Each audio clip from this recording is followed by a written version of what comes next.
दूसरे कोरिन्थियों की पत्री 4 उसका 6वां वचन, इसलिए कि परमेश्वर ही है जिसने कहा अंधकार से ज्योति चमके, और वही हमारे हृदयों में चमका कि परमेश्वर की महिमा की पहचान की ज्योति यीशु मसीह के चेहरे से प्रकाशमान हो। यीशु ने कहा कि मैं जीवन देने के लिए आया, वह जीवन बहुतायत से हो। यहाँ पे प्रेरित पौलुस वही बात बताता है पर दूसरे तरीके से बताता है। कहता है कि अंधकार से ज्योति चमके। बाइबल बताती है उत्पत्ति पहले अध्याय में भूमि बेडौल और सुनसान थी, और उस सुनसान भूमि में कहा कि उजियाला हो, उजियाला हो गया, और उसे देखकर कहा कि अच्छा है। एक जमाने में अंधकार में थे, ईश्वर ही थे, निराश थे, आशा नहीं थी। बाइबल बताती है ऐसे जो थे वहां से हमें अंधकार से ज्योति चमकने के लिए कहा, और मसीह के चेहरे से जो ज्योति वह हमारे हृदय में चमके। यहां पे ज्योति कहा गया। ज्योति क्या है? ज्योति का मतलब जीवन है। यूहन्ना पहले अध्याय में वह जीवन है और उसमें जीवन था और वह जीवन हमारे अंदर आया। जीवन और ज्योति क्या है? एक ही है। तो हमारे हृदय में एक ज्योति है। वह ज्योति क्या है? परमेश्वर के पास जो जीवन है वही जीवन हमारे अंदर जो उजाला है, मसीह की महिमा की ज्योति हम पर चमक रहा है। ऐसा है ना। अगला वचन कहा गया है, परंतु हमारे पास बड़ा धन मिट्टी के बर्तनों में रखा है कि वह असीम सामर्थ हमारी ओर से नहीं वरन परमेश्वर की ओर से। कौन से? उस असीम सामर्थ हमारे इस शरीर के अंदर उसने जो रखा है। अंदर क्या जीवन है। यह जीवन मन में आकर शरीर में आ जाए तो शरीर अच्छा हो जाएगा। आर्थिक स्थिति जो कुछ वो कहेगा उसमें सफल होगा। किसके बारे में कहा गया है? जो जीवन पाया हुआ है, जीवन को मन में लेकर आकर, और वह जीवन जो है हाथ में आ जाए, शरीर में आ जाए तो वो ठीक हो जाता है। अभी जो कोई काम करते हैं और बीच में रोक देते तो क्यों उसका काम पूरा नहीं होता?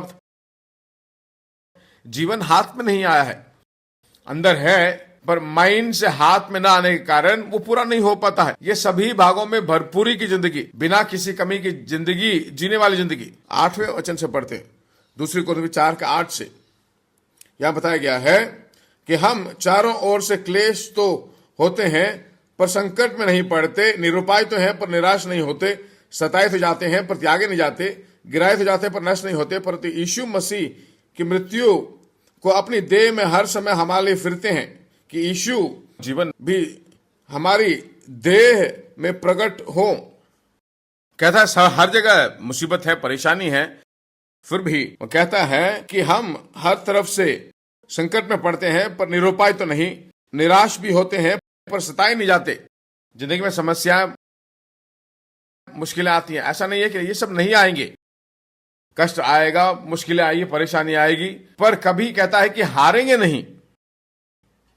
ऐसा नहीं कि कुछ भी नहीं आएगा, सब कुछ आएगा, पर यह जीवन आपके अंदर जो है वो कभी हारने नहीं देगा। हर तरफ से मार तो खाएंगे, निरुपाय तो रहेंगे, पर गिराए नहीं जाते। फिर कहता है कि त्यागे तो गए थे फिर भी गिराए तो जाते हैं पर नष्ट नहीं होते। मतलब क्या है कि धर्मी व्यक्ति को ये बहुत सारी परेशानियां आती हैं पर परमेश्वर सबसे उन्हें छुड़ाता है। यह विश्वास जो कोई स्वर्गीय विश्वास की नहीं, कहां होनी चाहिए?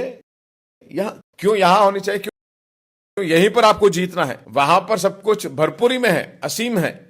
अब अंदर क्या है उसको अगर आप समझ जाएंगे तो पराजय में, कष्ट में जीना बहुत मुश्किल है। ऐसा नहीं कि कष्ट नहीं आएगा, हारे नहीं जाओगे, कष्ट ही नहीं आएगा। जीवन अंदर आ गया, हार नहीं सकते। कष्ट आएगा पर आप कभी नहीं हारोगे, बल्कि जीतकर आगे बढ़ते रहोगे, क्योंकि उसके बारे में एक ज्ञान, बुद्धि उसको मिल जाती है।